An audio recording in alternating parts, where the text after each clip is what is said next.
सिद्धार्थनगर में सीएम योगी आदित्यनाथ ने बाढ़ प्रभावित क्षेत्रों का हवाई सर्वे किया। भवनापुर ब्लॉक परिसर में बाढ़ पीड़ितों से मुलाकात कर उन्हें राहत सामग्री भी बांटी। इस मौके पर सांसद जगदम्बिका पाल, पूर्व मंत्री सतीश द्विवेदी, पूर्व विधायक राघवेंद्र प्रताप सिंह और विधायक श्याम धनराही और विनय वर्मा मौजूद रहे। मुख्यमंत्री ने माना बेमौसम जिले में बाढ़ की स्थिति बनी है।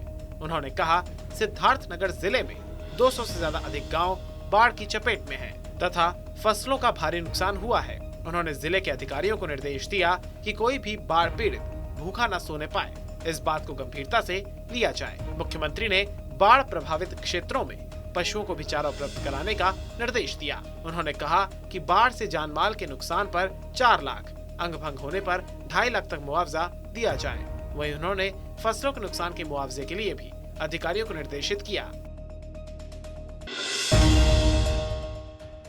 उत्तराखंड के काशीपुर में एक बदमाश पर दबिश देने के दौरान यूपी पुलिस पर स्थानीय लोगों ने हमला कर दिया। पुलिस और स्थानीय लोगों के बीच हुई झड़प में कुल 6 पुलिसकर्मी घायल हो गए। पूरे मामले में एक महिला की मौत हो गई है। मामले में दोनों राज्यों की पुलिस ने जांच की बात कही है। आरोप है कि यूपी पुलिस की फायरिंग में भाजपा के नेता और ब्लॉक प्रमुख गुरताज भुल्लर की पत्नी गुरप्रीत कौर की मौत हो गई। पूरे मामले पर एसएसपी डॉक्टर मंजुनाथ टीसी ने बताया जांच की जा रही है। हमने फॉरेंसिक टीम को लगाया है। जल्द ही दूध का दूध और पानी का पानी हो जाएगा। हमने दबिश के लिए टीमों को लगा दिया है। हम लोग यूपी पुलिस के लगातार संपर्क में हैं।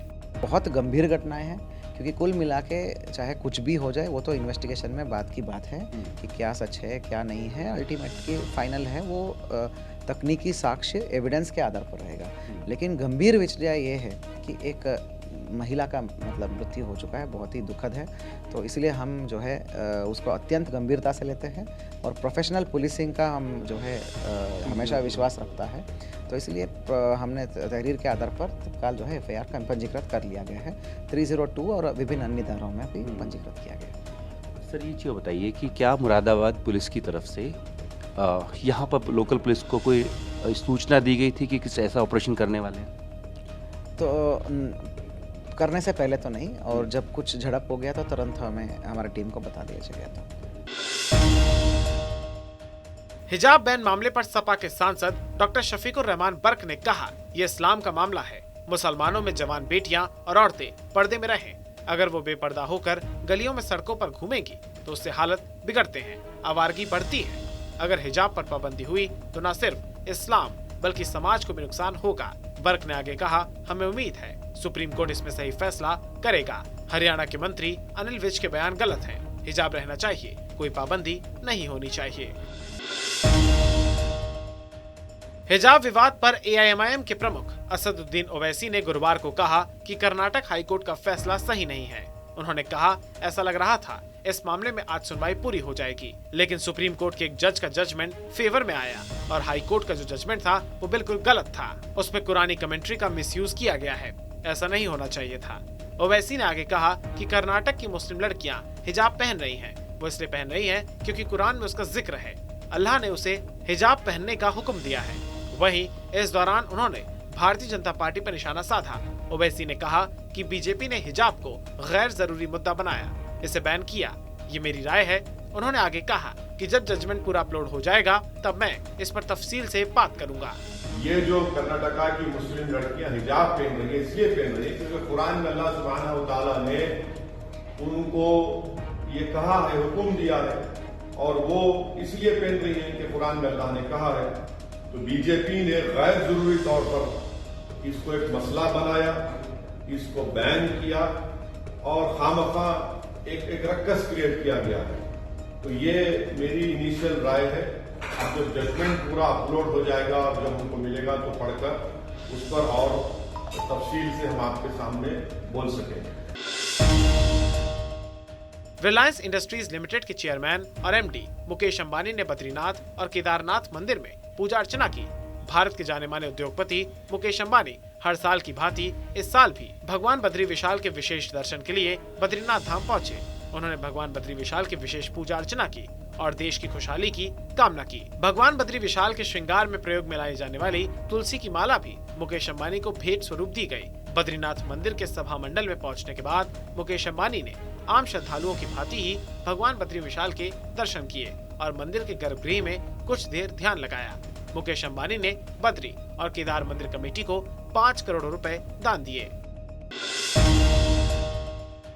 आज एक प्रेस कॉन्फ्रेंस में शशि थरूर का पार्टी के अंदर समस्याओं को लेकर दर्द छलक पड़ा। शशि थरूर ने कहा कि पार्टी में 22 साल से चुनाव नहीं हुए हैं और पार्टी के अंदर नेताओं के प्रति भी भेदभाव दिखता है।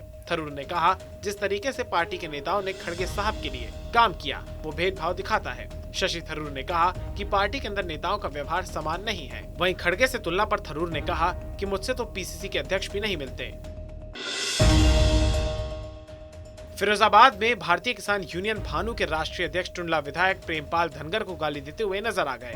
वायरल वीडियो में विधायक से समाज के मुद्दों पर चर्चा कर रहे थे। इसी बीच विधायक ने कहा, मैं क्षत्रिय हूँ। इसी बात को काटते हुए भाकियू के अध्यक्ष अभद्र भाषा का प्रयोग करने लगे। वीडियो के अंत में वो विधायक जी को जमकर गाली देते हुए नजर आए। गाली देने का ये वीडियो सोशल मीडिया पर जमकर वायरल हो रहा है। उत्तराखंड में वन्य जीवों के लिए सबसे सुरक्षित माने जाने वाले राजाजी नेशनल पार्क से बाघ गायब हो रहे हैं। ऐसा ही ताजा मामला उस बाघिन का है जिसे हाल ही में कॉर्बेट नेशनल पार्क से राजाजी ले जाया गया था।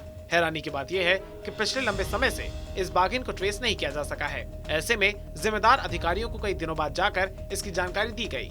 राजाजी नेशनल पार्क में बाघों को शिफ्ट किया जाना था। आपको बता दें, करीब 10 करोड़ की लागत से कॉर्बेट के बाघों को राजाजी नेशनल पार्क में शिफ्ट किया जाना था, जिसमें पहले चरण में 2 बाघ राजाजी लाए जा चुके हैं। फॉरेस्ट के अधिकारी इसे लापरवाही मानते हैं, लेकिन उनका कहना है कि पहले लापता हुए बाघ को ढूंढ लिया जाए और जो भी दोषी होगा उस पर कार्रवाई की जाएगी। बाघिन पर लगाया रेडियो कॉलर नहीं काम कर रहा है। कानपुर के हनुमंत विहार थाना क्षेत्र में दबंगों ने मकान पर जबरन कब्जा कर लिया है।